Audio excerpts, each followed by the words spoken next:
अस्सलाम वालेकुम दोस्तों, मैं हूं आयशा। तो दोस्तों, आज की दो सबसे बड़ी खबरें ये हैं कि सबसे पहले आपको रूबरू करवाती हूं पहली खबर से।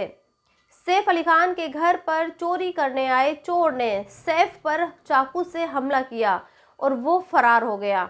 और दूसरी बड़ी खबर यह है कि इजराइल और हमास के बीच सीज फायर को लेकर हुई डील पूरी हो चुकी है और अब दोनों के बीच ये तय हो गया है कि हमास इजराइल के लोगों को रिहा करेगा और इजराइल फिलिस्तीन पर अब हमला नहीं करेगा।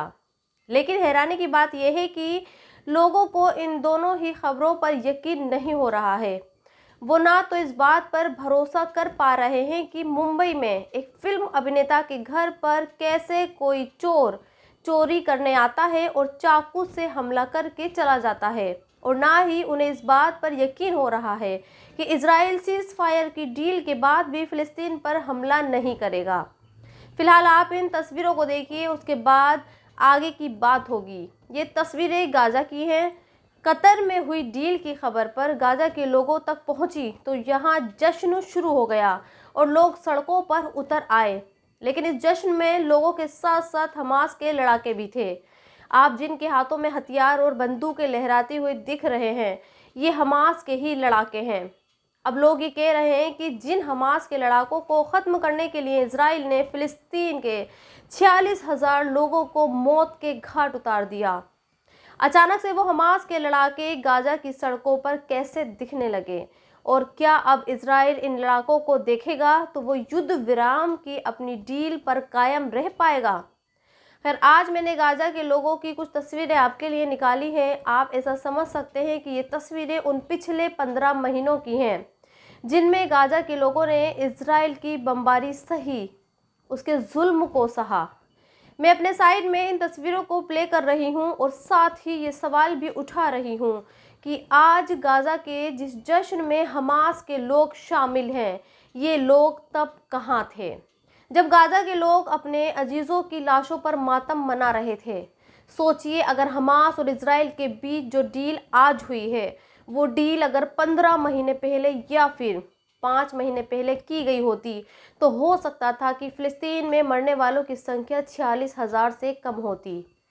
हालांकि लोग ये भी कह रहे हैं कि अगर इजराइल फ़िलिस्तीन में सीज़ फायर के लिए राज़ी हुआ तो उसकी वजह हमास ही है। हमास ने गाजा के लोगों के लिए इजराइल से ये जंग लड़ी है, लेकिन सवाल ये भी पैदा होता है कि तब क्या होगा जब इजराइल को अपने वो लोग मिल जाएंगे जिन्हें हमास ने बंधक बनाया था।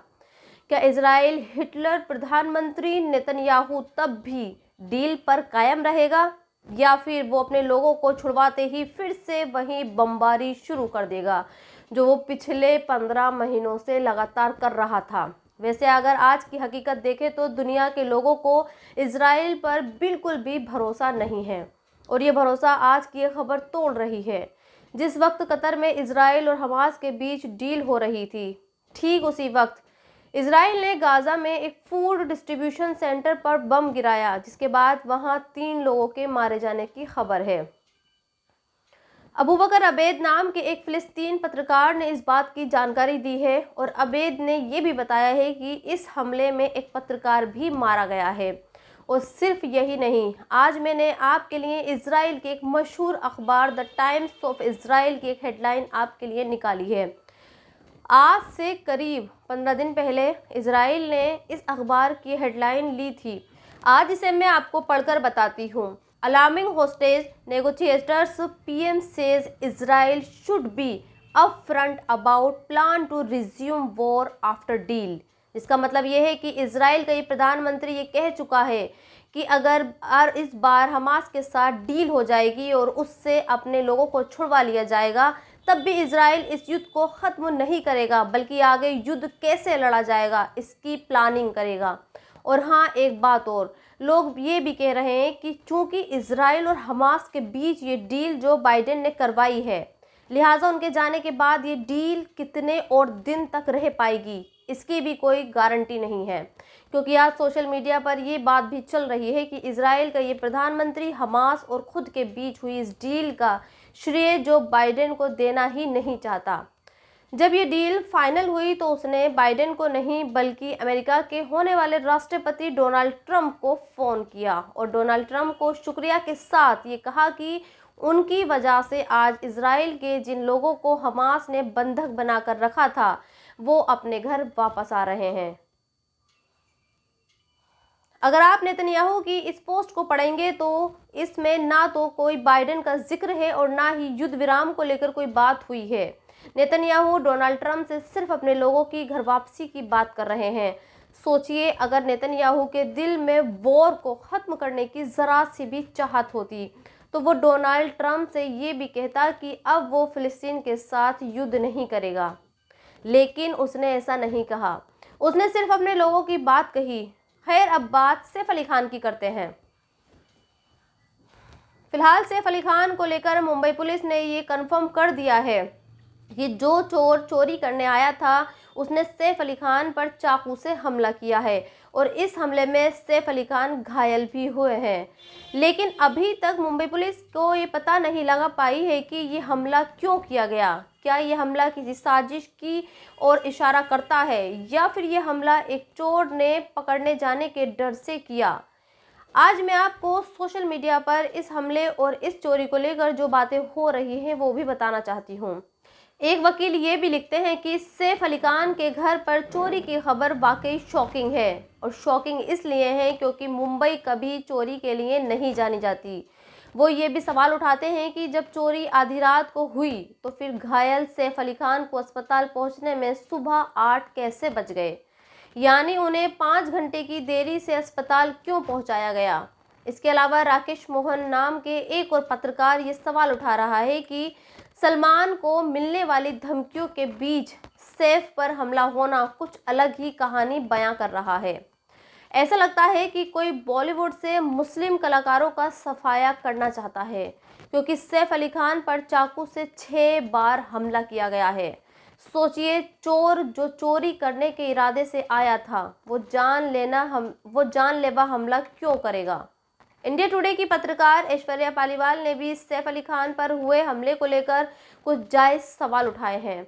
वो ये कहती है कि वो खुद बांद्रा में 6 साल से रह रही हैं और कभी उन्होंने वहां पर चोरी की वारदात ही नहीं सुनी, लेकिन अब अचानक इस पोश इलाके में चोरी का होना और चोरी में चाकू से वार करना कोई शक ज़रूर पैदा करता है। ऐश्वर्या पालीवाल ये भी कहती हैं कि मुंबई के इसी पोश बांद्रा में सलमान खान के घर पर फायरिंग हुई। मुंबई के इसी पोश बांद्रा में बाबा सिद्दीकी को हमलवारों ने मारा और मुंबई के इसी पोश इलाके में अब सैफ अली खान पर भी हमला हुआ है। उन पर चाकुओं से 6 वार किए गए हैं, जिसमें गर्दन और पीठ पर गहरे वार किए गए हैं। यानी कोई है जो लगातार मुस्लिम कलाकारों को निशाना बना रहा है और मुंबई में पुलिस कलाकारों को डराकर रखना चाहता है। हम आपको ये भी बता दें कि हाल ही में सैफ करीना के बेटे तैमूर के नाम को लेकर भी काफ़ी चर्चाएं हुई थीं और लोगों को हमेशा से ही उन्हीं दोनों बेटे तैमूर और जेह के नाम को लेकर एतराज़ रहा है और हमारे देश की मेजॉरिटी को ये लगता है कि सैफ अली खान ने जानबूझकर अपने बच्चों के नाम मुग़ल बादशाहों के नाम पर रखे हैं और वो ऐसा करके ये दिखाना चाहते हैं कि जिन मुस्लिम आक्रांताओं ने हिंदुस्तान पर हुकूमत की है उसमें सैफ अली खान को कितनी मोहब्बत है। खैर, अभी तक इस बात को खुलासा नहीं हुआ है कि सलमान खान के घर पर फायरिंग करने वालों का मकसद क्या था और ना ही अभी तक इस बात का खुलासा हुआ है कि बाबा सिद्दीकी को मारने वालों का मकसद क्या था। ऐसे में सैफ अली खान पर हमला करने वालों का मकसद पता लगेगा, इस बारे में भी डाउट है। तो दोस्तों, आज के इस वीडियो में इतना ही। आप भी अपनी राय कमेंट्स बॉक्स में लिखकर मुझे ज़रूर बताएं और अब तक आपने मेरे चैनल को सब्सक्राइब नहीं किया है तो प्लीज़ सब्सक्राइब ज़रूर कर दें। शुक्रिया।